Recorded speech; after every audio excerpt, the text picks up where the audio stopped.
Hello दोस्त, नमस्ते, प्रणाम। मैं आपकी संगीत दुनिया 1984। मैं हूँ मंजू शर्मा। और इनका आप लोग फुल सपोर्ट करिएगा क्योंकि इनका चैनल बहुत पीछे है। आप फुल वॉच करिएगा ताकि इनका चैनल भी मोनो होने का टाइम जल्दी से आ जाए। और सब्सक्राइबर होने वाले हैं, इसलिए आप लोग वॉच टाइम भी खींच दीजिए। आप लोगों को एक बहुत ही प्यारा सा सोहर गीत सुनाया जा रहा है। आप लोग बताइए आप लोगों को कैसा लगा। अंगने में खाड़ी भैली ननदीता भाभी से रज करे, भाभी से रज करे हो। भाभी रातिया में देखली सा पनवा सपना बड़ा सुंदर, सपना बड़ा सुंदर हो। भाभी रातिया में देखली सा पनवा सपना बड़ा सुंदर, सपना बड़ा सुंदर हो।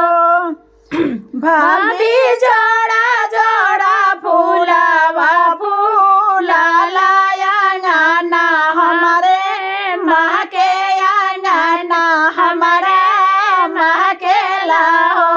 भाभी रातिया में देखली सा पनवा सपना बड़ा सुंदर, सपना बड़ा सुंदर हो।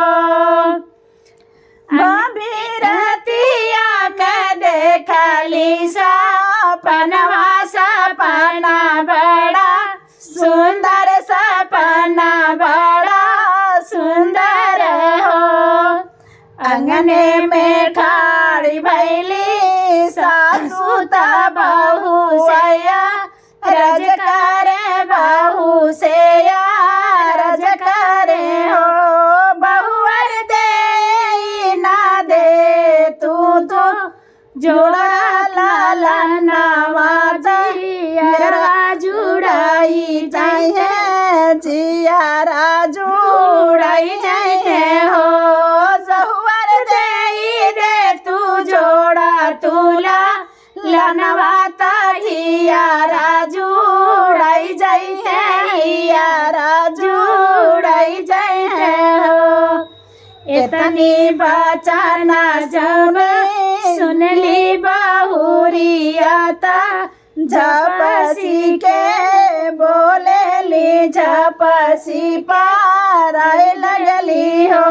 सासू दे तू मुख भरा पनवा लाला ना हमारे होई है, लाला ना हमारे होई है ना हो।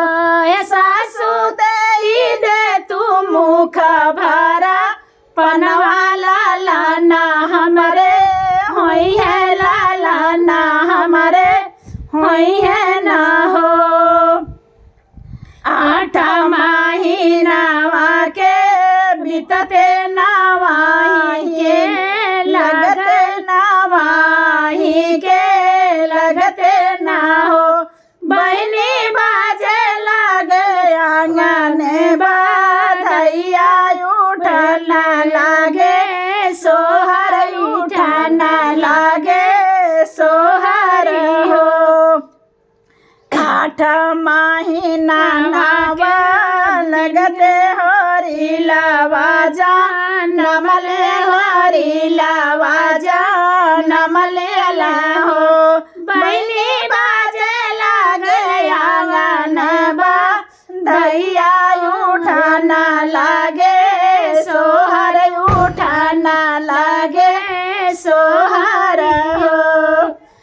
दुआरे से आवे हमारे सासू तायावा, आवे सासू आवते मोहर